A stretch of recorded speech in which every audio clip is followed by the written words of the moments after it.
Hey everyone, welcome to Tell You the Truth, the podcast where the group chat comes to life. I'm your host, Brittany Sharpton, and each week we dive into those juicy conversations, usually reserved just for our closest friends. Stories about love, wellness, careers, and personal growth. This is your space for unfiltered honesty, shared laughs, and maybe even a little self-discovery along the way. So grab a cup of coffee or a glass of wine, settle in, and let's get real. Because to tell you the truth, our stories deserve to be heard. Let's get started. I am so thrilled to have Portia Obeng with me today on To Tell You the Truth. Portia is a social media strategist and LinkedIn coach who's been helping people level up their professional presence for over 10 years. She started before snaps were chatted, Instagram had stories, and tics were talked.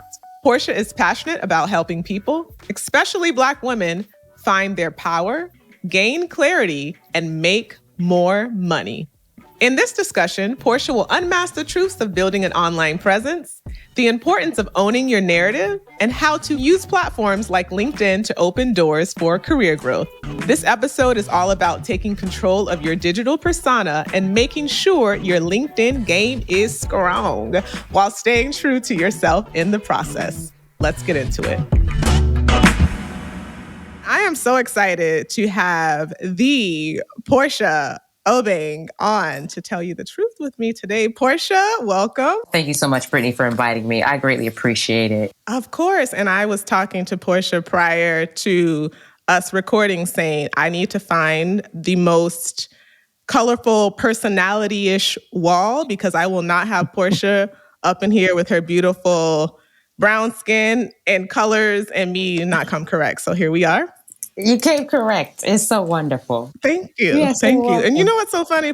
I saw a comment because everyone, if you're watching on YouTube, I love the colors. And someone asked you about it. And I said, right on brand. She said, they're not paying me this lipstick brand, so I'm not going to tell you. And I said, thank you. That is something that I would say. So hopefully you all have heard it enough that Portia needs her endorsement brand and partnership. They need to pay me. They don't pay me money. That's not fair. Right.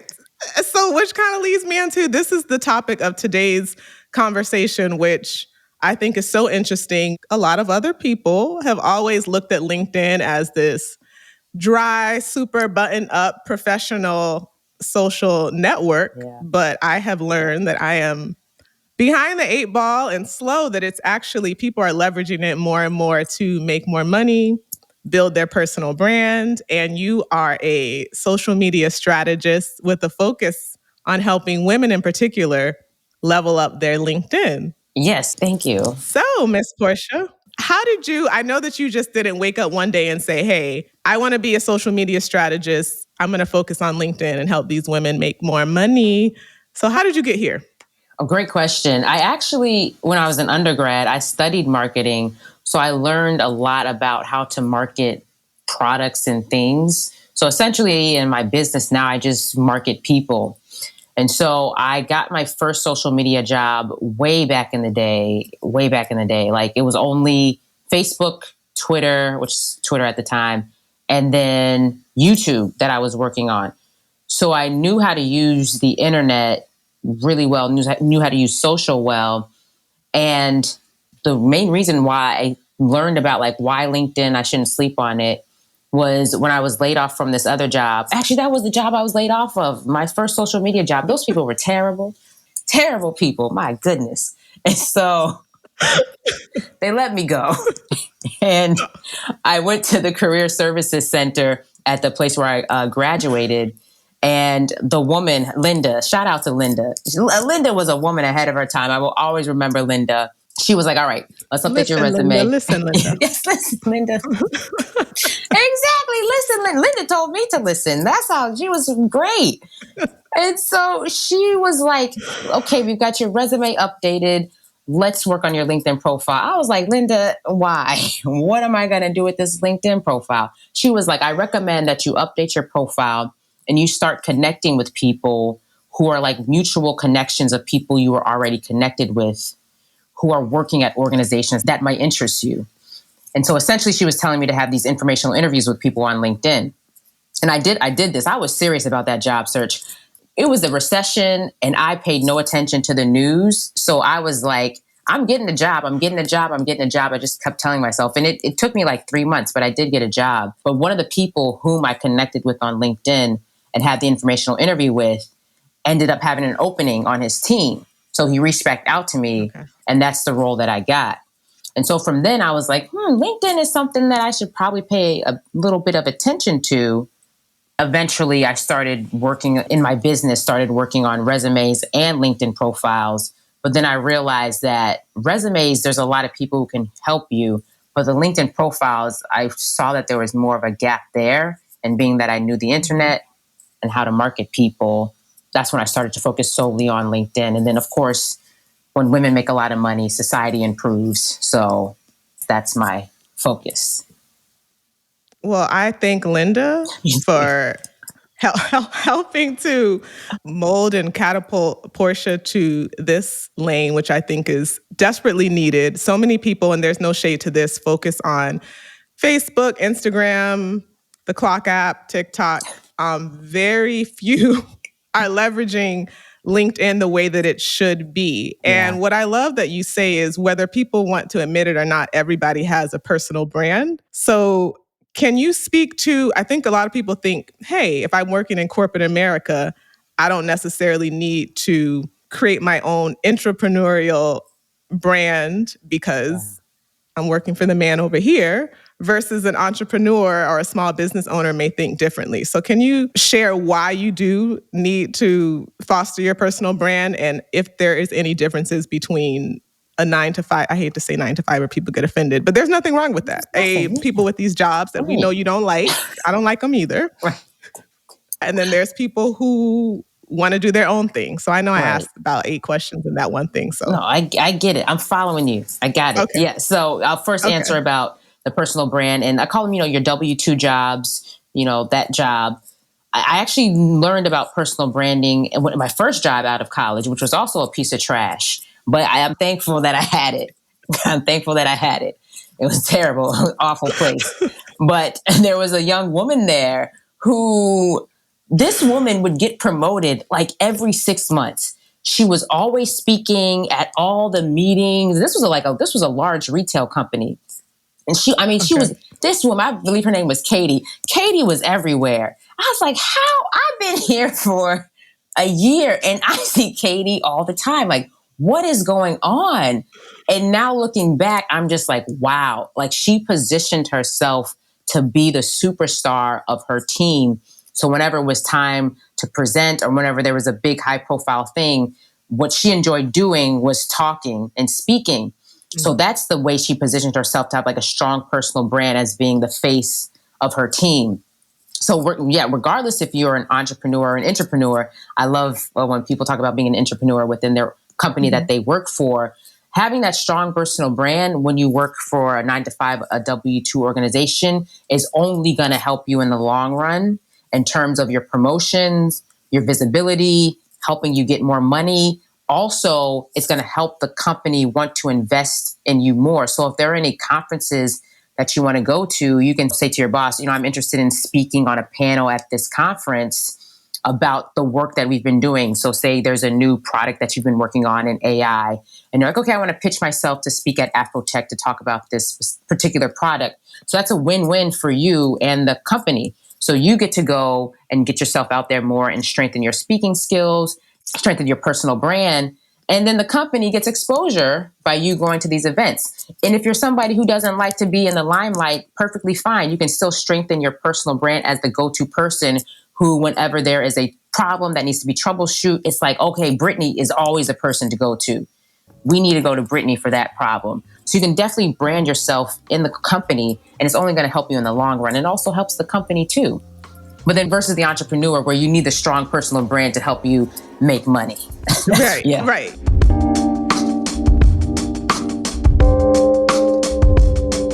But I love how you say it's a win-win, because I think some people feel if they are a very extroverted person that they have to kind of fall back because maybe the company may have hater vibes and I don't want you to shine too much. But if I'm the CEO or in the C-suite, I would love for all of my staff and employees to feel empowered to, they're promoting themselves while promoting the company. And I think it keeps you fresh on the market. Like, even if I'm happy at my job, if they don't act right, I'm valuable in the marketplace. So it's a win-win. Yes, I concur. And also having that strong personal brand helps you take yourself, wherever you want to go in your industry, like you said, so you're not pigeonholed to one organization. If you want to stay at that organization, that's great. Like, if that's a place that is going to invest in you, continuing to grow and your skills and being able to speak on these panels, go to conferences, even be in podcast interviews. There's a lot of people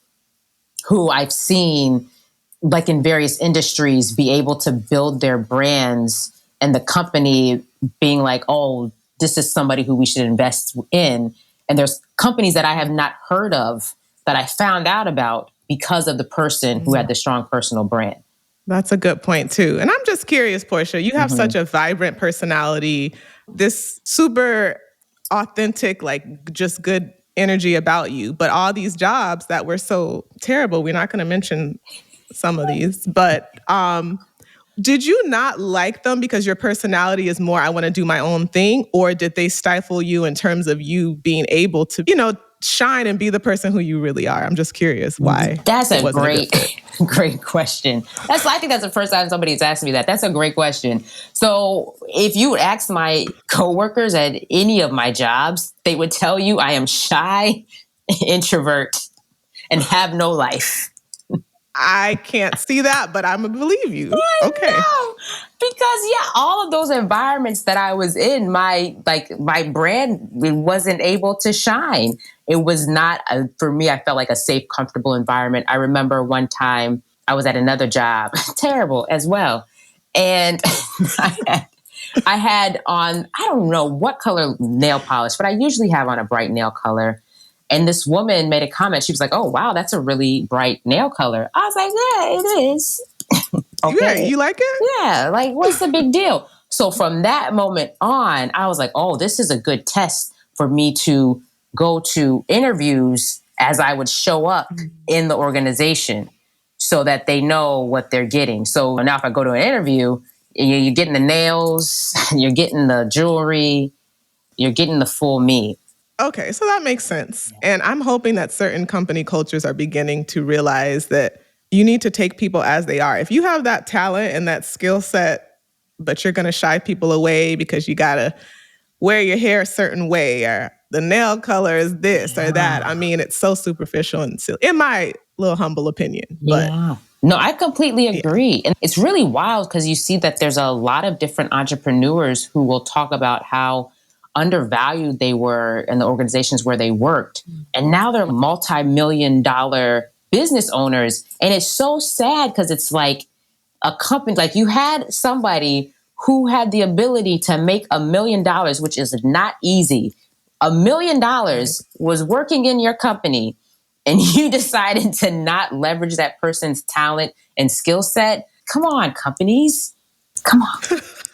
Absolutely. Or, I hear so many of my friends, or even my sister, for example, having to leave companies because they're asking just for a little bit of a raise. Now, this person is making you 7 and 8 figures, but you don't want to pay them an extra 30% just to keep them there. But then when they have the freedom to fly and shine, now you're like, hey, it's kind of like, when a man lets you go and he don't realize that you the glow up. Like, look at me now. No, it's the whole truth. So, you fly away, and then they sense your happiness, and they come back. And then they want to come back. No, you're not spinning the block. It's going to cost. It's going to cost. But anyway. Same with the employer. No, I have a friend who had the same exact thing. I tell people all the time, job interviewing is just like dating. But she was working at an organization, complaining, telling them, you're not valuing me. I don't like the work. This is not what I want to do.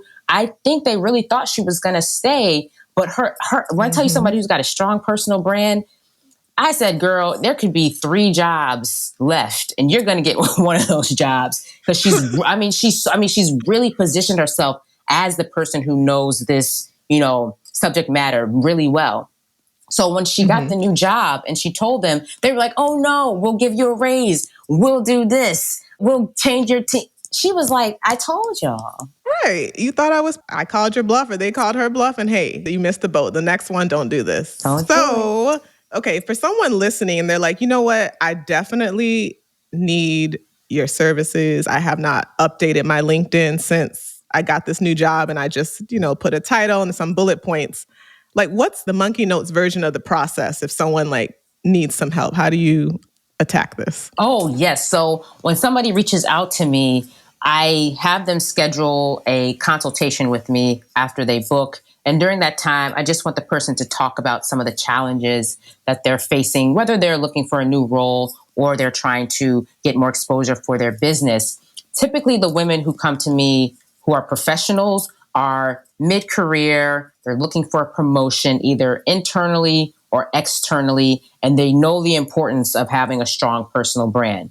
And they want to use LinkedIn to position themselves either for that promotion or to go to the new company or as an expert in their industry. So they're ready to speak at the conferences, speak on the panels, things like that. And then if she's a business owner, she's looking to create more awareness on LinkedIn. And maybe she's also looking for corporate clients. LinkedIn is a great place to find corporate clients. So after we have the 25-minute consultation, I just like to listen to them talk. Then I have them fill out a document that has just some prompts on information that helps me fill out their LinkedIn profile. So I'll update their headline, their about section, their experience section. If they are a professional that is well known in their industry, I had a client a couple months ago. She was really well known in her industry and she had been featured in a lot of different articles. I will add those articles to her featured section. But if she's a business owner, I like to add her website or her podcast, her mailing list. I like to add those to her featured section. So then I log in, I update everything from top to bottom. And then I also write one post for the person to help get eyes and traffic on their profile after I've made that update. So that is the process of what. Oh, nice. So basically, you just need to come with your brain and memory. Yeah, that's it. And you help.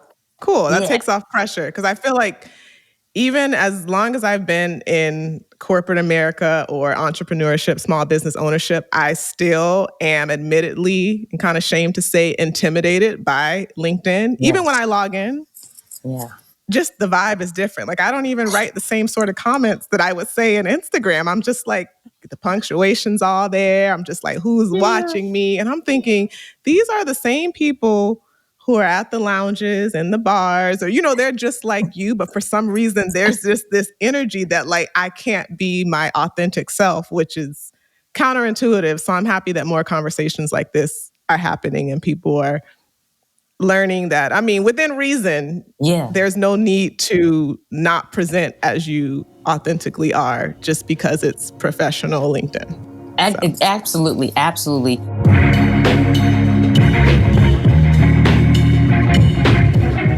When I have my consultations, that's three things women will always say. LinkedIn is intimidating, it's overwhelming, and it's daunting. And I'm like, yeah, I completely understand that because LinkedIn themselves, despite how much the platform has changed since the pandemic, they do a terrible job of advertising just like what LinkedIn is now. So I live in Washington, D.C., and I'll be in the metro and there's digital display ads and I'll see ads for Instagram and Facebook. I'm like, doesn't everybody already have Instagram and Facebook already? Like y'all are still having these ads on telling people to download Instagram to start today. I'm like, well, why don't we see that for LinkedIn? Like, right. I think they could do a much better job at that. I agree, but I also look at it as, it's opportunity. That's why even as, like you said, overwhelming or intimidating as it may be, that's more the reason why I'm like, you know what? Not that I'm afraid of competition, but there's this overly saturated population on these other platforms. My target audience is right here on LinkedIn too. I only log on to accept connections and I'm like, Brittany, this is ridiculous. You're too old for this. You got to get it together. So thanks for the Portias of the world. And speaking of, you mentioned like during the pandemic, and correct me if I'm wrong, I think during that time with everything obviously going around globally, that's when I first heard Black LinkedIn. So, right, like that became like a thing because there were certain words that I think the algorithm across different platforms were forbidding us to say. It's probably still enacted now. Probably, yeah. So is Black LinkedIn still like a thing? Well, they actually do have a Black LinkedIn group. But I would say Okay. with LinkedIn, you can curate your feed so much that I am inside of Black LinkedIn, specifically Black woman LinkedIn, as Black woman and women of color LinkedIn, that I am pretty much locked into.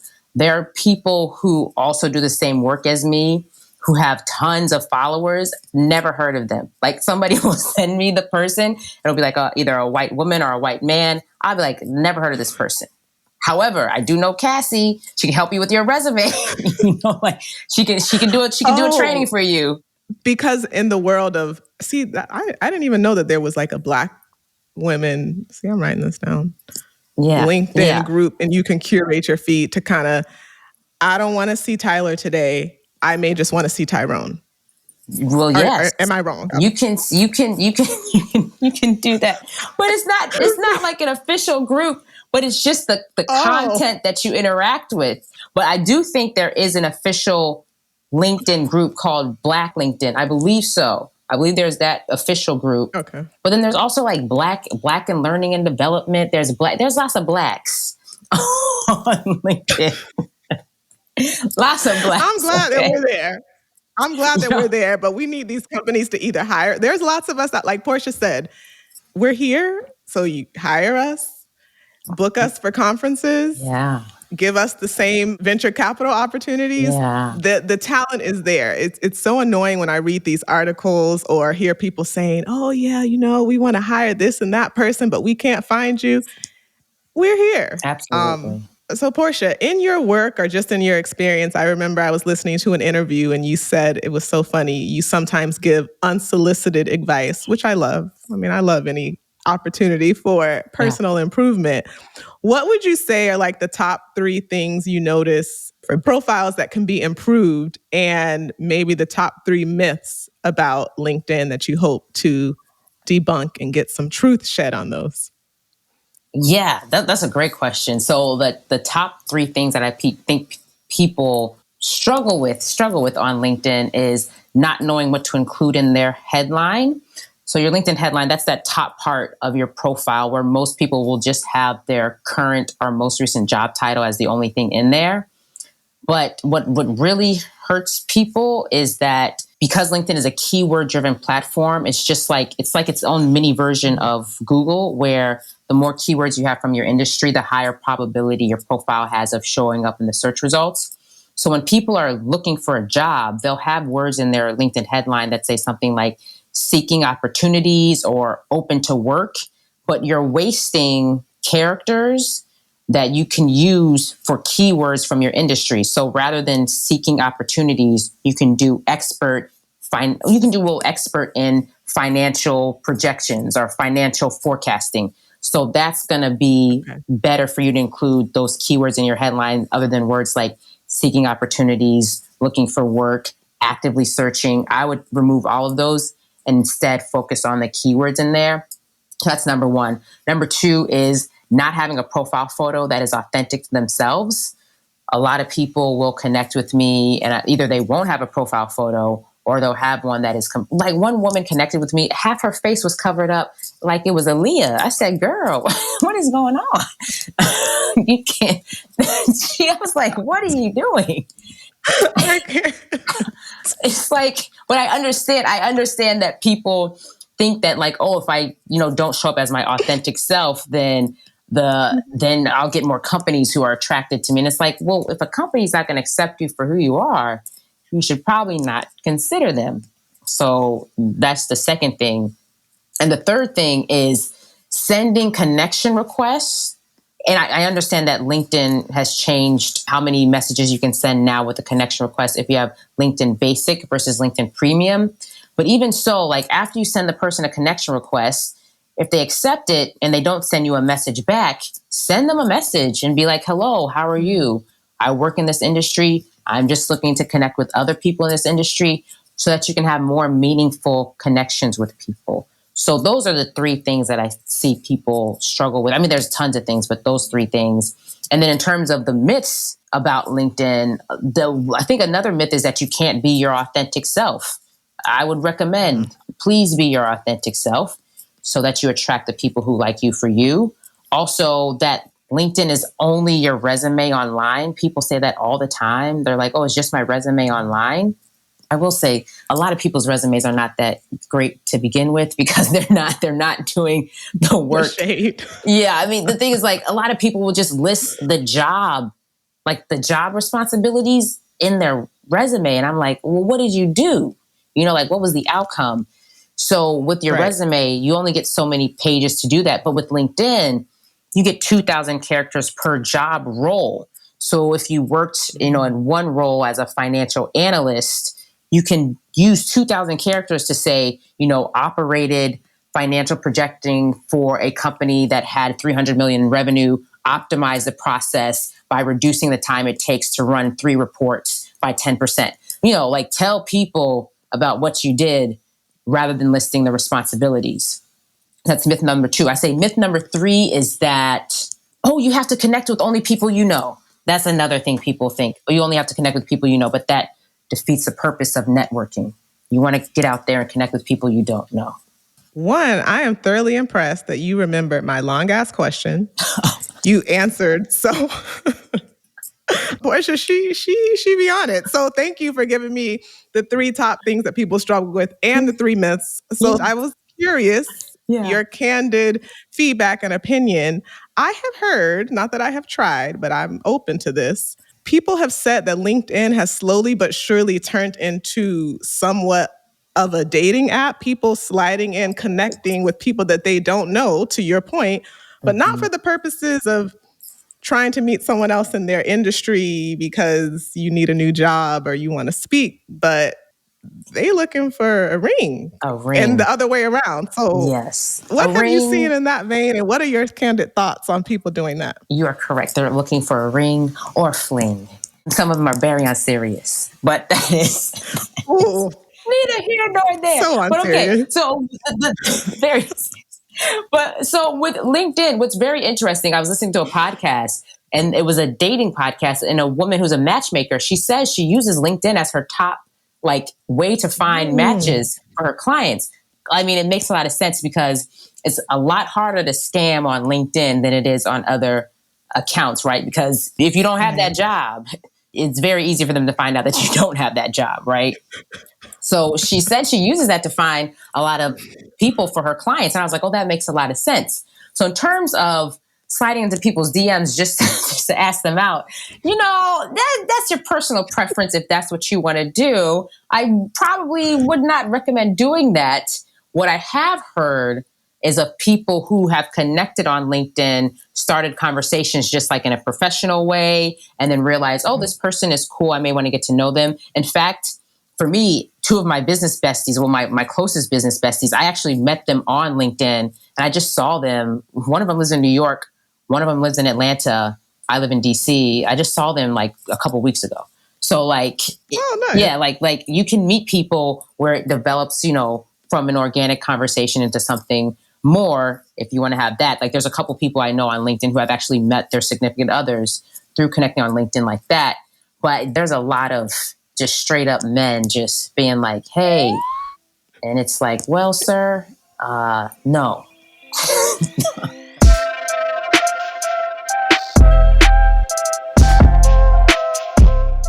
Oh my God, you said more than a mouthful. Let me see. The first part, I agree with you. The more that you spoke, I kept thinking that's similar to going to any in-person networking event.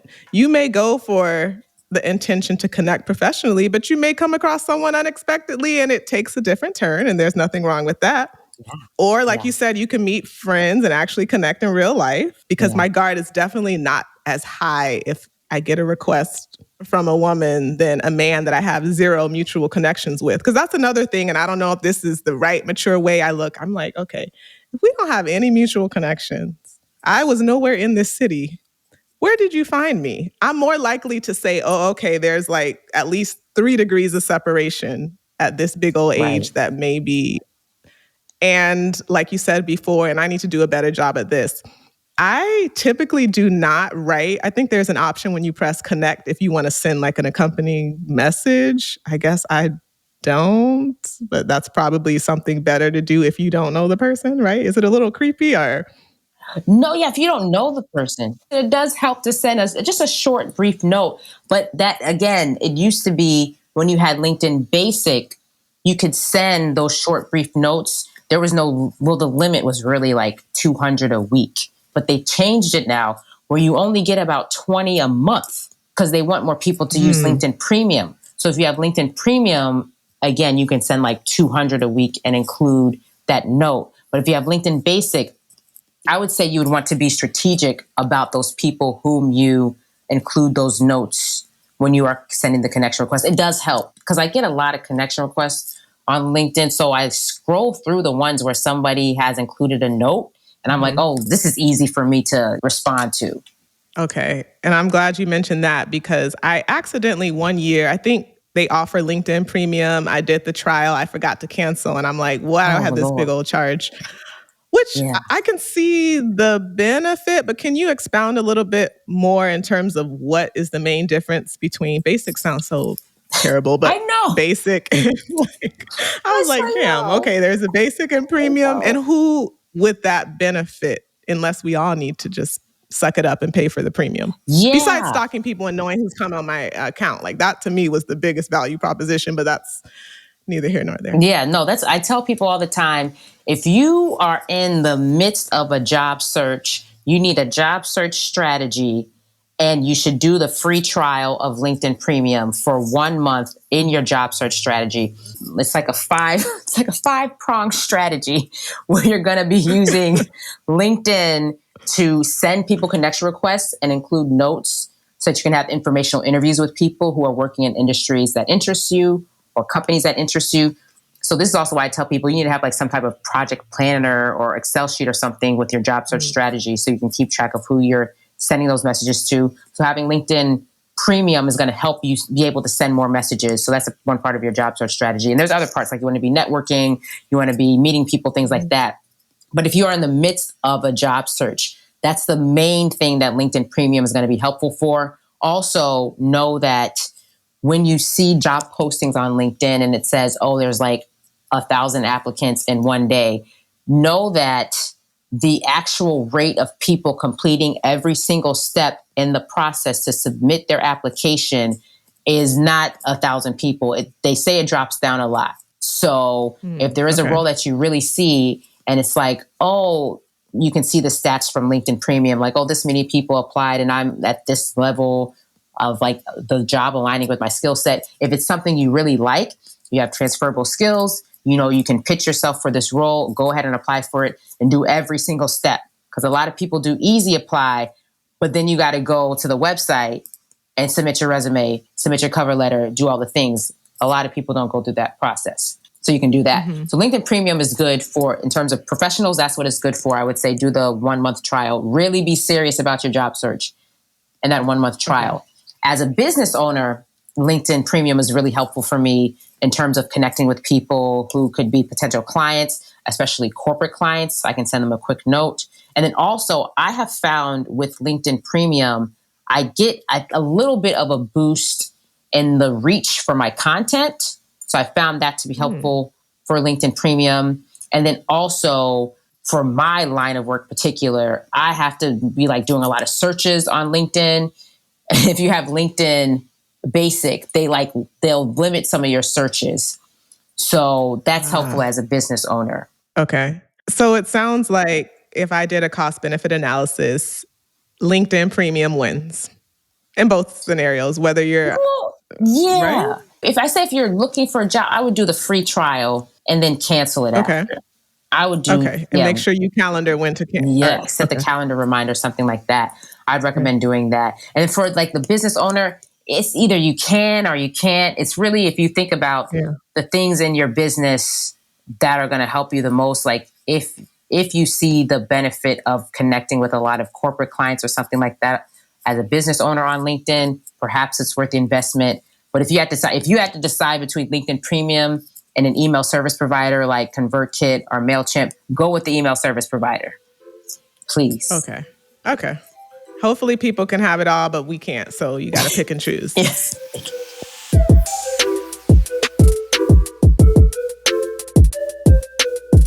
What about when I see people that have a little circle around their face saying, I'm ready to get hired, or I'm looking, yes, or open to work. Yes. Open to work. I mean, yeah. I'm curious because sometimes I'm like, it seems like a homeless man with the sign, or is that actually like, is that, I'm assuming it's a good thing. Share more of your thoughts on open to work and all the other things I see in the profile picture. Open to work. I've only had one person who's had a great story about them having that open to work frame on their LinkedIn profile. Okay. She was one of my old clients where she had the frame up, and one of somebody in her network didn't know that she was looking for work. And they were like, oh, hey, there's an opening on my team that you may want to interview for. That's the only great story I've heard about open to work. But I think people view it as like this magical portal that's going to open up a lot of opportunities for them. But unless you are, again, like having that full job search strategy, having that on your profile is almost passive in a way if you're not going to do the work. Like, are you going to be interacting with content in your industry, like people who are thought leaders in your industry, getting yourself out there more on LinkedIn, and of course, getting yourself out there in person. But yeah, I would say it's not, I don't know how much it's going to help you to have it on there versus you doing the intentional work of connecting with the right people in your industry. I think that is what you probably want to spend more of your time on, because just putting the frame up can be a bit passive. That's a good point. And what are your thoughts on this, Portia? Like, as you answer, I'm just like, it's jogging my memory. I always felt like if you're already employed, I think as the non-job seeker, like you are in a better position to leverage your power because you're not as, I don't want to say desperate. That's just with anything. Like if you're unemployed, you're like, okay, I'm going to take opportunities that I may not have considered if I was employed. So don't these companies try to poach you anyway? Do they value, and I'm not saying one is better than the other, but in your professional opinion, are you valued more if you are at your job and don't have like looking for work or whatever you said with the frame? Yeah. Or what are your thoughts on that? Oh man, so many people have different thought process on this, but I mean, just from my personal experience, and most people in the industry will tell you that it's much easier to get a new job when you already have a job, because you do have that leveraging power. Like the example I gave of my friend who got the new job offer, and her company was like, no, stay, we'll offer you this, we'll offer you that. And as you mentioned as well, you're less likely to take roles that may not be in fully alignment if you already are employed. But in terms of like a company looking for someone, if they really have a need for the role, they don't care if you're employed or unemployed, especially when recruiters are looking for those high, like specialized roles. They don't care who you work for. They don't care if you work for the president. If they say, listen, if we need you to fill this role, we'll give you this, that, and the third. So I have seen that happen a lot. But in terms of, I feel like for recruiters, when they really want to fill a role, they don't really care if you're employed or unemployed. But in the industry, just like as a whole and hiring, you do have more leverage when you are employed. But all hope is not lost if you're unemployed. Like I said, you want to implement that job search strategy. You want to be networking in person, online. If there's any conferences or summits coming to your city that you want to attend that are in your industry, see if they need volunteers so you can get a free ticket, network with the speakers, network with the people planning the conference. It's exhausting. It's tiring. It's frustrating. It's annoying that, we, as I'm a millennial, like it's annoying that they really scammed us. It's very annoying that we don't get that we don't get the opportunity of the like quote unquote American dream. Like we did all the things. Yes, it's trifling that we have to go through hoops and loops to get a job, but it is what it is.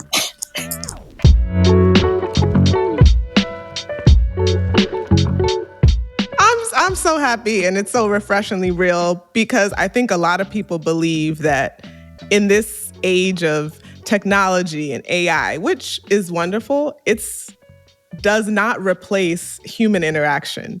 You can have the most beautiful LinkedIn profile, website, resume, cover letter, all the things, but you need to still get out of the house, go to events. I mean, if you're not a big group person, I mean, I love one-on-one coffees or lunches or stuff like that if you want to connect. I prefer actually the more intimate interactions, but I blend those with the events because it's like, okay, fine.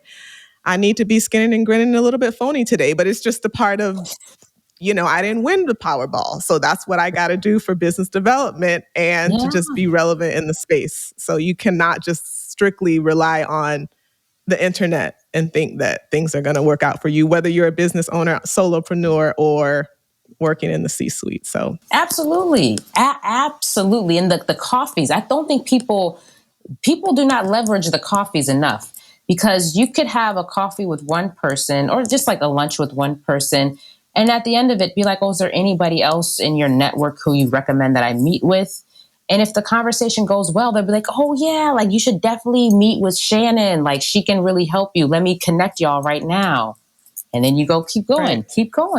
So you're right. Whether it's Linda, Katie, Shannon, me, you never know. And I know some people, it could be like, hey, I can't stand when people reach out to me if they want to like pick my brain. And I get it. There's a delicate balance between, I'm all about offering something too, because I don't like that either. Like, I don't want to feel like I'm being, I know this sounds bad, used. I'm all about connection and networking, but there has to be some sort of benefit to me too, for me to leave my house, put on some mascara and some lip gloss or whatever. It just depends.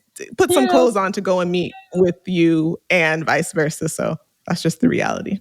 That's very true. Yeah. I tell people all the time when they're doing the informational interviews, just make it all about the other person, because people love to talk about themselves. So if you just, make it all, say, hey, just tell me about yourself, but you got to have your questions ready when you do, the informational interviews. Have your questions ready. Ask them lots of questions about themselves. Ask them how you can support their work, what you can help them with. They love it. Portia, you're so funny, but it's so true. You're right. I mean, we all do. I fall into that trap too. I am a talker. And when people are genuinely curious and ask me sincere questions and want to learn about me, I'm more likely to share and then hopefully authentically grow an organic relationship. So I need some more business besties, and there's all sorts of avenues that coffee can take you. It doesn't have to just be for that one thing that you came to meet with that person for. If you're just receptive and open, there's nothing like human connection. So amen to that. Absolutely. Receptive and open. Receptive and open in all facets, whether you slide in the DMs because you're like, I'm tired of being an F-boy, or I'm tired of being my hot girl fall or summer. No judgment. Just make sure that what did Portia say? 5-pronged strategy, whether it's those jobs, whether it's relationships. I'm for it all. And I want to hear some like success stories. Yes. That's great. You need a strategy. Yes. Hope is not a strategy. It's not. It only works for President Obama.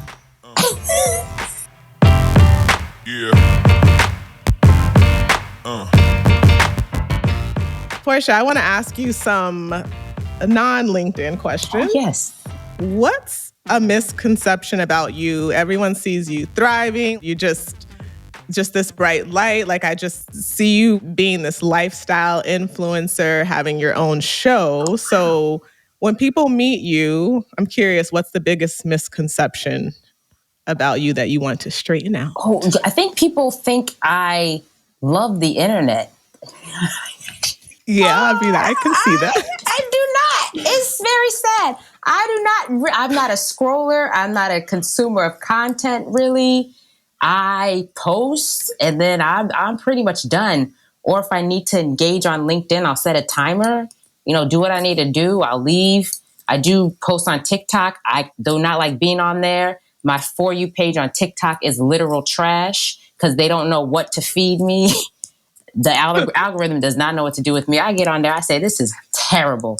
So I post my content and I leave. But yeah, I'm not on the internet a lot. Okay. Let's see. What's the craziest DM that you've ever received? Oh, listen, this was recent. So I was speaking, I got this one in my head fresh. I was speaking, I posted that I'm speaking at an event. This woman sent me a message and she said, "Oh, I love to come to this event." She said, "I just need airfare and hotel for me and my fiance." There's a lot of messages I get that I just laugh because I get so many messages. That one made me chuckle. I said, "Girl, I can't provide this. This is not my event." So how the hell were you going to? First is the audacity, to the capacity. It's so. I mean, you know what? Some of these people, I kind of respect how they are so confident in their ask. And I'm like, if I was this bold, I would be a lot further along in my professional life. But I'm just like, I just can't. So did you leave her on red, or like, what did you do? Oh, no, I responded and I told her, it's not my event, so I cannot provide these things that you asked for. But you made a great point, because the people who asked, she had nothing to lose, right? I could have said exactly. yes. Closed mouths don't get fed. That is true. So, I mean, Absolutely. Yeah, that's a little outlandish, but sometimes I'm thinking you would be surprised. Maybe you were the type of person that said, "Hey, actually, the person putting on this event happens to be my cousin and you would be a great speaker and I can do this," but just some random, like, girl, no. Okay. Let's see. If you could delete one piece of advice everyone gives, what would it be? I don't know. I feel like everything on TikTok is like, you don't need to buy another Stanley Cup. You don't need to buy the $300 T3 curling wand. You don't need to buy these, what are the drop? You don't need to buy those earrings. You don't need these things. You don't need them. Stop. Okay, Portia, second to last. If you were to win the lottery tomorrow, what's the first thing that you would buy? Oh my gosh. This is such a challenging question for me. Oh my goodness. I'd probably just pay my house off first.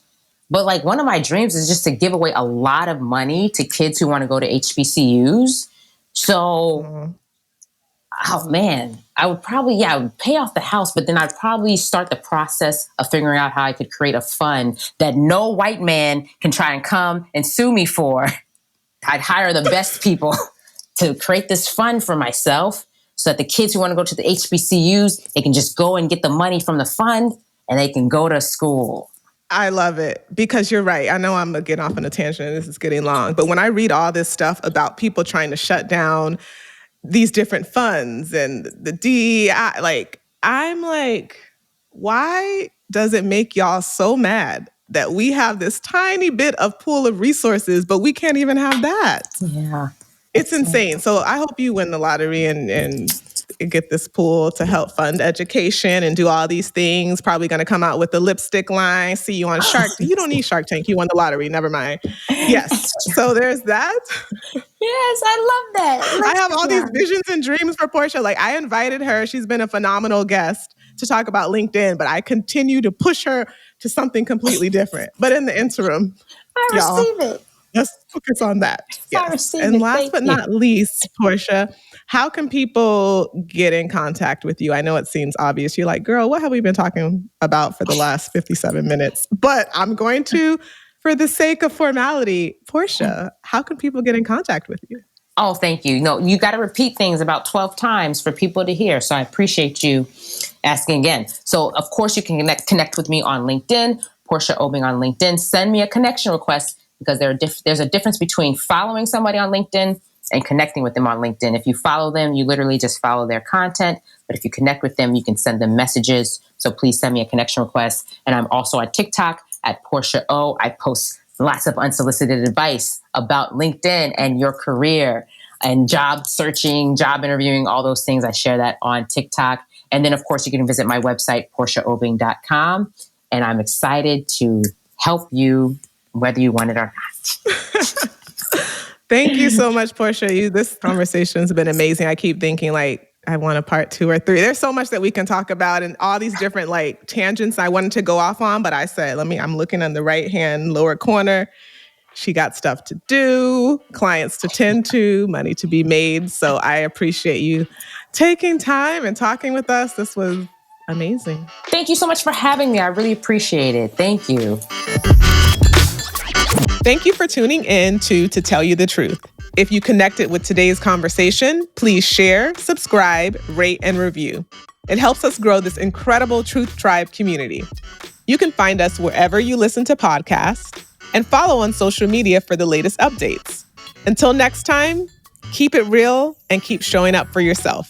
Thank you for listening, and I'll see you next week.